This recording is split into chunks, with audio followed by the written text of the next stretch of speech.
Hey guys, it's Kim here and welcome to E3 2004. I'm joined by Hannah. Hello. And we're here to talk about Far Cry 4, which we both had hands-on with the other day.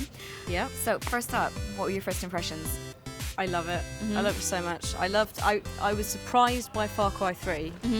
So the fact that I was so surprised by it made me really love the game, which made me really look forward to Far Cry 4. And it's from the demo we've played, which it was fantastic. Should be on the channel soon, on both our channels. Well, actually. it's going to be playing now over B-roll. You know, that's how this is working. I see. So just so you know, in the demo, what we did was we got to play a fortress level, which is sort of similar to the kind of gang hideouts in Far Cry 3. It's like the camps, wasn't it? Yeah. So you literally go in, clear it out, and there were many different ways you could do it. You could do it stealthily, which Hannah went for. You could do it on the back of an elephant, which I went for, or you could do it for like death from above by flying on a helicopter, which Nate from PlayStation Access did, and that was really hard. Yeah, because I was watching quite a few guys do it, and they go in, they were like, yeah, it's fine, and then just 5 seconds later, die. They've been shot out of the sky, and it's all bad news. So first up, let's talk about your playthrough. How did it feel stealthing your way in there? Good. I mean, that's what I did. I think I did that in Far Cry 3 quite a lot. I loved the bow and arrow and the crossbow, like the single hand crossbow.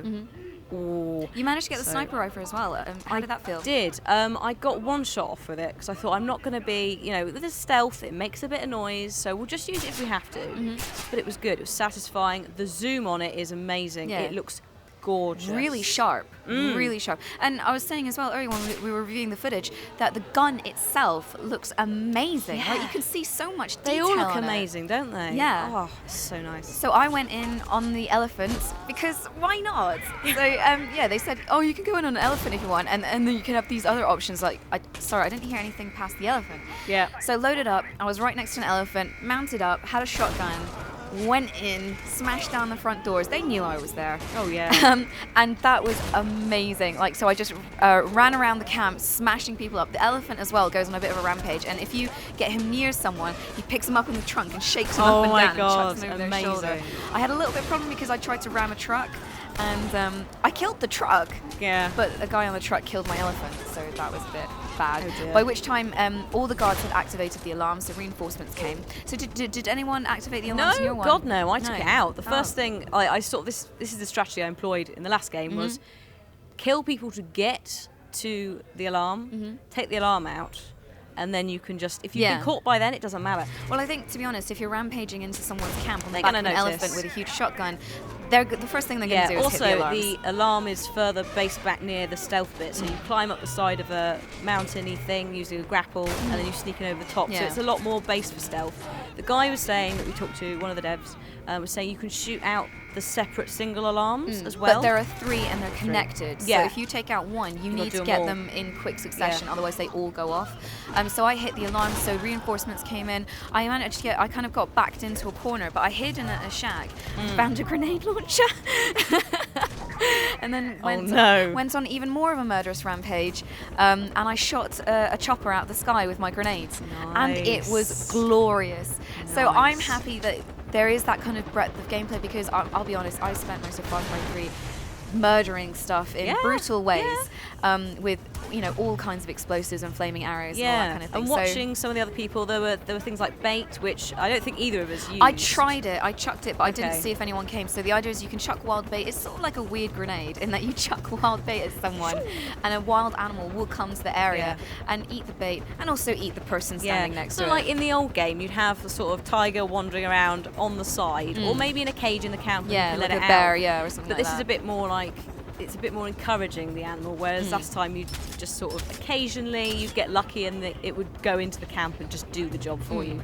So I like that. Our hands-on with Far Cry 4 was very short but very satisfying, and it made me so excited for the full thing. Yeah. So if anyone doesn't know, Far Cry 4 is set in a completely different setting. It's set in the Himalayas, and we have an all-new bad guy who is pretty much looking like the whole new Vaz, isn't he? Yeah. He's called Pagan Min, and he's played by Troy Baker. Something I did not spot in the trailer. Normally I'm quite attuned to the dulcet tones of Mr. Baker. I mean, but I totally did not spot that when we saw the trailer at the conference. And when someone said it to us, we were like, are you sure? Yeah. So kudos to him, really. Yeah, absolutely. Well done. So this time as well, your character is called AJ Gale. I don't know if I'm saying his surname right. We'll find out. We'll find out later. But yeah, the idea is he's returned return to the Himalayas, a place called Kriyat, to scatter his mother's ashes. And then, as you saw in the trailer, he runs into Pagan Min. Yeah. And it looks like there's some familiarity between them. Like maybe there's like the fact they had a selfie and stuff. Yeah, he seemed like Pagan seemed very familiar and very friendly, and whether that's just psychotic or he's actually probably maybe they're related or friends, or maybe there's something like AJ went away and came back. I don't know. Yeah. But Pagan is sort of like the self-appointed king of the area, so it's very much a dictatorship by him. So similar to what Vaz was up to, really. So I can't wait to see more of that, because one thing I love as well is that we don't have a stereotypical Corsican white guy. It is a multicultural mix of ethnicities. Nice. I like that, because they're always quite good on the ethnicity mix, so it is nice. And it's sort of, I guess it's one of these places that, again, a little bit like Far Cry, it's Far Cry 3 even, it's not somewhere that is frequently covered in games, and there's a lot of beautiful stuff in the Himalayas. So in theory, that means we're going to get amazing, diverse landscapes with beautiful stuff. A lot of mountainous ranges. Things like the foliage. Halfway through me stealthing, I was complaining because I couldn't see through the foliage because it was so thick. And then I was like, hang on a minute. That's what actual foliage is like. Yeah. That's amazing. That's the foliage doing its job, though. So good foliage, Far Cry guys. And I love the fortress, just like the design of the fortress. It looked beautiful. Great. Well, even though it was a crumbling old ruin. I love that kind of Nepalese influence. Yeah. So that's fantastic. So Far Cry 4, we had a very brief hands-on, very brief look at it, but we want more. Yeah. It's out on November the 18th, and it is on Xbox 360, PlayStation 3, PlayStation 4, Xbox One, and PC. So a whole host of ways to play it. That's it from us. See you guys next time.